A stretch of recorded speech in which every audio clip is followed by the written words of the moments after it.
Happy Thursday, Facebook friends. Welcome back to Facebook. I'm Angie Garza, Director of Professional Learning and Educational Services at ROE 47, serving Lee, Ogle, and Whiteside counties. And if you're joining us here this fine Thursday in April, you'll know that it's time for another edition of Teacher Talk. And today we have, dare I say, a Teacher Talk first. We are going to be having a conversation that's for the dogs. And so as we think about our love for animals and dogs, just recognizing that they have the potential to make such a difference in the life of a child, in the life of an adult working with children and families in general.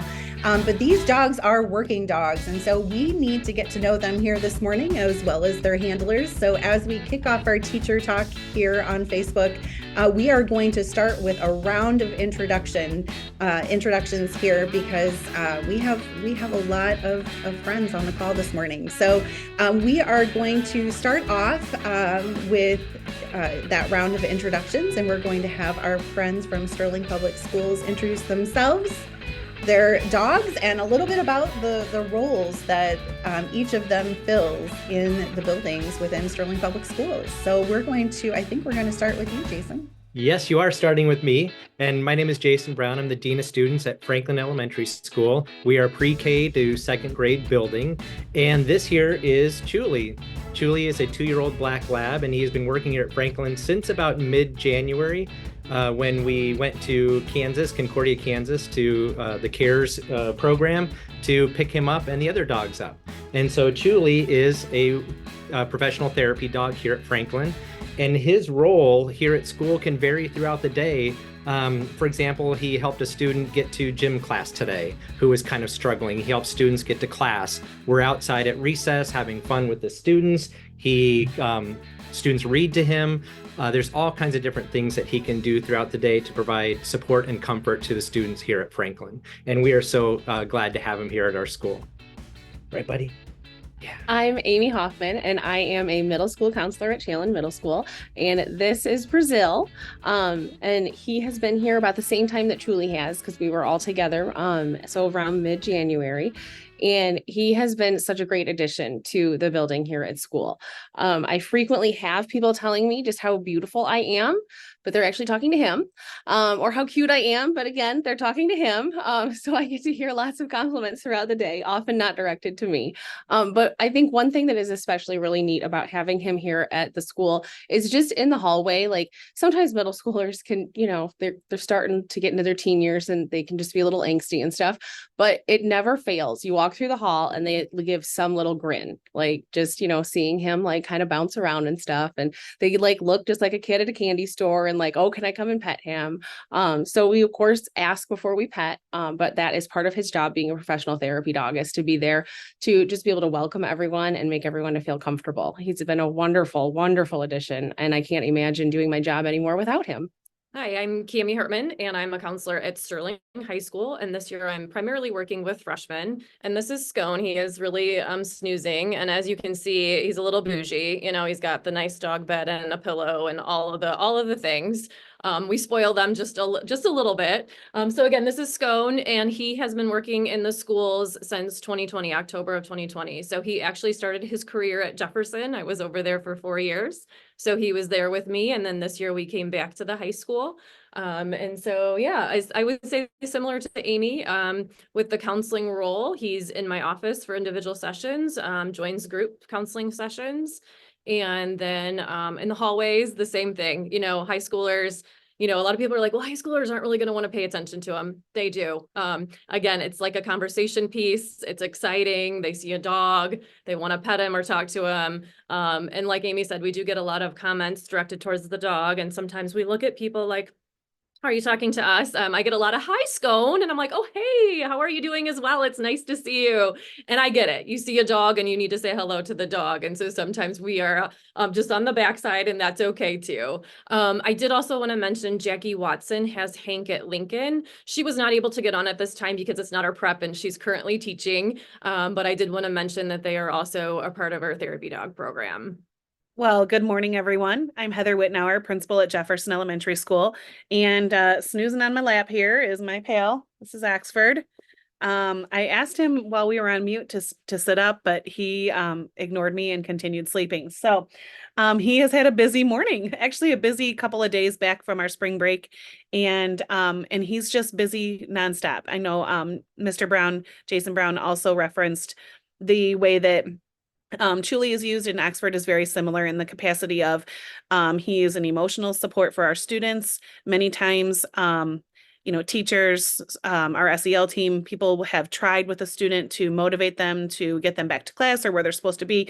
And I will walk up with Oxford and they immediately change their entire tune. They're ready to pet him a little bit. And a lot of times we use Oxford's thoughts and words. We'll say like, oh, Oxford was really hoping that that you would, want to go to class today because he thought you were going to be doing some math. And, we usually have some kind of insight on where they're supposed to be going. And, Oxford really wanted to know about that. And so kids are like, oh, he did, and then they, want to pet him a little bit, or they'll hold the back of his harness and then walk with me. And we'll rejoin, class successfully. And he is as much of a support to our students as he is to our staff members. When we found out that Scone was leaving us and heading to the high school, our staff was absolutely devastated. And when this opportunity presented itself once more, I knew that we had to take the opportunity to have a therapy dog at Jefferson again. We didn't want to miss that. We love Scone so much. In fact, sometimes I get, hi, Scone. Me, but he's not even here anymore. I'm like, oh, I'm Mrs. Whitnauer and this is Oxford. Not even close, but it is fun and the kids enjoy it. And we're so thankful that we have them in our schools. Hi, everybody. My name is Jessica Trutzen, and this is the biggest pup of the group. This is Clem. He is almost a 2-year-old golden retriever. He'll be actually 2 in May on the 25th. He's a little too big to be on my lap, so we kind of wander. So I'm on the floor with him. But anyways, I teach special education over at Washington. Come here, Clem. Clem, come here. And Clem spends most of his day snoozing, as you can see. Favorite spot is underneath my desk or underneath the feet of students. He's brought so much joy to Washington. He actually, every single morning, he greets the students, whether it's in the 5th grade hall, the 4th grade hall, the 3rd grade hall. We kind of try to switch around. He basically just sits and lets everybody love on him, and that's his job. He has actually helped in my classroom immensely. I have students with different abilities, and one student struggles with just speaking. She has actually really opened up. I think it's closer to Clem here. She's really opened up to Clem. She has actually started to talk in full sentences, and we've actually heard her laughing for one of the first times here at Washington. We've actually also went into our life skills classroom and helped some of those students just basically just relax in class. We had one student a couple weeks ago that ran, and so we went on a search and hunt to find the student, and the student was just so excited to see Clem that he helped me walk him back to life skills classroom. So I hear often that Clem is so chill. He chills all of us out. And we are just so happy to have him here with us every single day. So I was at the high school for 10 years. And during that time, I just started to notice the social and emotional needs of our students increasing, changing. And I was just trying to think of other resources, other ways to impact the students. And so I don't know, I wanted to bring a dog to school, but it wasn't as common. This was about 2015. And so I just had a lot of questions. So I started doing research. I figured I needed to get my ducks in a row if I was going to ask my principal about, doing something like this. And so I did do a lot of research. Jackie Wersema had started in Morrison schools about that time, somewhere around there with her dog, and he was from CARE. So I talked to her a lot about that program and how that worked. And so I went to my principal, he was on board immediately. And then you go up the chain, right? So we had to talk to our superintendent, and then we had to talk to the board and get approval from the board. And then we had to write policies and procedures and just talk about how that would go. So that was the reason it took quite a long time before I did have Scone. You know, I'm starting it in 2015. I didn't get Scone until 2020. COVID also happened in there, so that impacted my timeline of getting Scone. I probably would have had him a little bit earlier, but classes were delayed and things pushed back through CARES. So yeah, CARES is the company that we have gone through. Jackie did do local training with a trainer here for Hank, but the rest of us went through CARES, and that was an option we kind of left open through our district, was how do we go about getting these dogs? And so yeah, they are professional therapy dogs. They do wear the vest every time they're in school. That's how they know they're working. And we, like, I think Amy mentioned or someone else mentioned, you know, we do ask the students and we teach the students how to ask permission to pet. Sometimes we're busy and we're moving somewhere else to help somebody else or do something. And so we want them to know that they need to ask. And I'm already seeing the impact of that because, again, I started 4 years ago at Jefferson with Scone. We taught all of those pre-K through second graders. And then Hank was at Lincoln, so they all knew. And now Amy has one at Challen. So we, you know, we're growing the, you know, the knowledge of a therapy dog and what their jobs are and how that works, which I think is pretty awesome. So I'm just thankful our district was on board. At first, I thought they were going to think I was a little crazy asking for that. You know, you want to bring a dog to school, what? And I think it's been one of the best things that I've done in my career. One of the things I'm most proud of. And getting to go back to CARES in January with the other teammates that were getting their dogs and witnessing that process again for a second time and retraining with Scone was just a really amazing process. And I know they all had emotions about it and felt like it was pretty amazing. It kind of feels like having another baby, I'm not going to lie, because it's just such a neat process. We don't know what type of dogs we're getting. So it's a surprise. Like, you go and you can put in a request, like, I wanted a low shed dog. That was my preference for at my own home. But if you didn't have that preference, then you may have ended up with a lab or a golden or another dog. And so it's a surprise when you show up through CARES. Here's your dog. We've trained them to do the job that you need them to do. And we spend a week training. So it's a time commitment. That's the other thing that I do really always talk about with people. Like, when we wanted to grow it, because after starting with Scone, my goal was to grow it into every school in our district. And we had some meetings about that and who's the appropriate people in each building to do that. And a lot of discussions about that and just trying to figure out, how do we grow this program? How do we invest time? Because we do a lot of training with our dogs. So not only at school, like, yes, we're giving the commands at school, but we practice at home. We go out with our dogs on the weekend. We go to social events. We go to school events. And so it's continuous practice and work and grooming. We do a lot of, grooming. We try to weekly take care of, like, brushing their teeth and brushing them and just different things. So I know sometimes people will be like, oh, you just get to bring a dog to school. Like, that's, yes, it's amazing, but it's also a lot of work. And it's another job on top of our other jobs that we have to, like, incorporate them into. So again, it was an idea to try to help meet some social and emotional Great needs. information. And, you mentioned the investment, and I personally, from that outsider's perspective, see that paying dividends.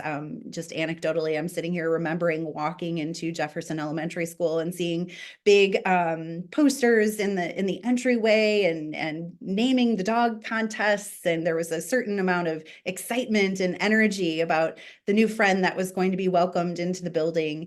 I've also seen at least 2 of your 4-legged friends at some of our professional learning opportunities, and they were always so well behaved and just, as you mentioned, very chill. And it was just so nice for the adults in the room to come up and engage with the animals. And so it's really not just a school community impact that I think you're probably seeing, but at the community at large. So that is really, I think, probably pretty gratifying. But I'm curious, we talked a little bit before we pushed the record button about maybe some specific success stories. If you're thinking about each of the dogs in your school buildings. Are there particular events or situations that stand out that they've really played a starring role? Yeah. So I am a school counselor. So just like how Cami does, I meet with students individually and in small groups. I go into classroom lessons.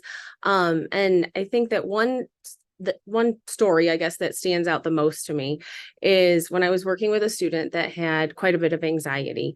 And when that student would start to get more anxious, and you could see that almost physically building.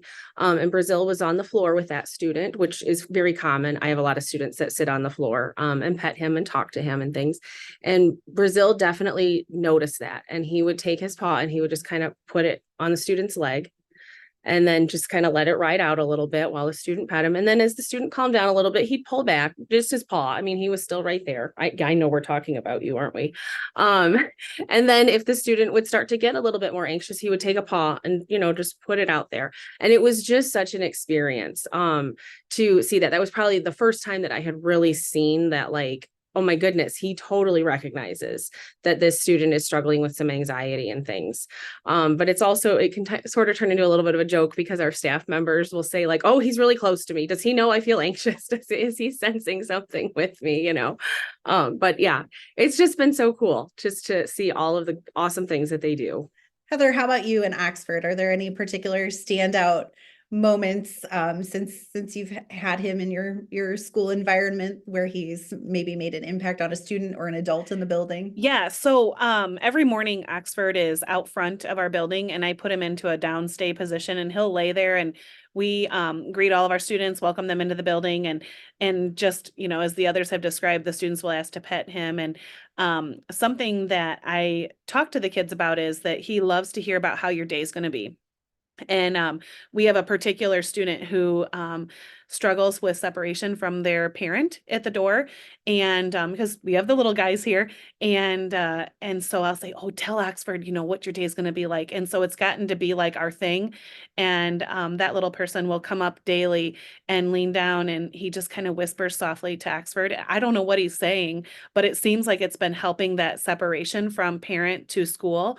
And the other day, it was just so precious because the little guy said to his dad, hey, why don't you tell him how your day is going to be? It was so cute because, I mean, he's gotten so used to this. He counts on him to be there in the morning and he uses that as like a little stepping stone, but it was really precious that the little boy wanted to pass that on to his father because, he thought maybe that might help him too, to be able to separate at the door. But there have been so many different stories. I'm sure that all of us can speak on numerous occasions, just the overwhelming ability that without even saying a word, just their actual presence has had over our student body and the adult population and even our parents. At the end of the day, we're out front again and parents come to pick up their children and they ask too, may I pet your dog? It's so sweet. And the kids have actually educated their parents on that too. They'll say, Mom, you got to ask Mrs. Whitnauer first, or something. And they look at me like, oh my gosh, am I breaking the rule? And I don't know. I could speak forever on this. Just like Cami said, I never imagined the impact that this program could have on so many people. And I jokingly told Mrs. Hartman after having Oxford with me for a week, jeepers, you've been having all the fun all these years. So, and it's true. When he's not with me, I feel like I forgot something really important, like if I don't have his leash just kind of draped over my leg, or if I'm not holding it or something, it's like a missing part of me at this point. And it's just been a short amount of time that we've had our dogs with us, but he is so much a part of our school. The best way would be to get on our website at Sterling Public Schools. We started a therapy dog page on there just to get some basic information. But then they could also reach out to me or Amy Downs. Amy Downs is in our district office, and I have kind of put her in charge of our program because I just needed an administrator that would be the point person. If we have a question or we need to make a change, who's making sure, we're following all the policies and things like that. So she has become our point person for that. And she's in our district office. I can share my email with you if you want to add that in. People can reach out. I know any of us are willing to answer any questions. And I know every district's a little different on how they start the program. Through CARES, it is a 2 to 3 year wait list to receive a dog. And some people don't go through CARES. Obviously, it's just one option. It was just the option we researched and was working for us. But they also have a website that you could check out. And yeah, just let us know if you have questions. We're here to help. We want to help. And we know it's hard. I know when I was first starting, I didn't know who to turn to. I didn't know where to get the best information. So once you know there is a program established, it's amazing to be able to reach out to that group and be able to ask some questions like, where do I start? And I also know we have like somebody coming from Caneland next week. They want to come because they've been trying to start a program. So we have been getting a lot of people starting to reach out and ask those questions. So we will help to the best of our ability. Well, as we wrap up our teacher talk this morning, I want to go back to what Heather shared just about that unexpected but profound impact that these dogs have had on not only your lives, but the lives of your students and families. And so I found a little quote that I think captures the sentiment that all of you have shared here this morning on Teacher Talk, and that is, dogs may not be our whole life, but they make our lives whole. So thank you for sharing your stories. Thank you for providing this wonderful service to our students, our families, our communities. Thank you for everything that you do. And Chuli, Brazil, Scone, Oxford, and Clem, thank you too for being the therapy dogs that you are and for always having a listening ear and a caring paw. As we wrap up this morning here on Teacher Talk, once again, thank you so much to Jason, Amy, Cammie, Heather, and Jess from Sterling Public Schools. Thank you for all the hard work that you put into this program, as well as for all of your time here on Teacher Talk this morning. And Chuli, Brazil, Scone, Oxford, and Clem, thank you for your time this morning and for being such good dogs here on Teacher Talk. As we wrap up, we want to wish you a wonderful rest of your Thursday, an even better Friday, a beautiful and relaxing spring weekend, and we'll see you right back here next Thursday for another edition of Teacher Talk.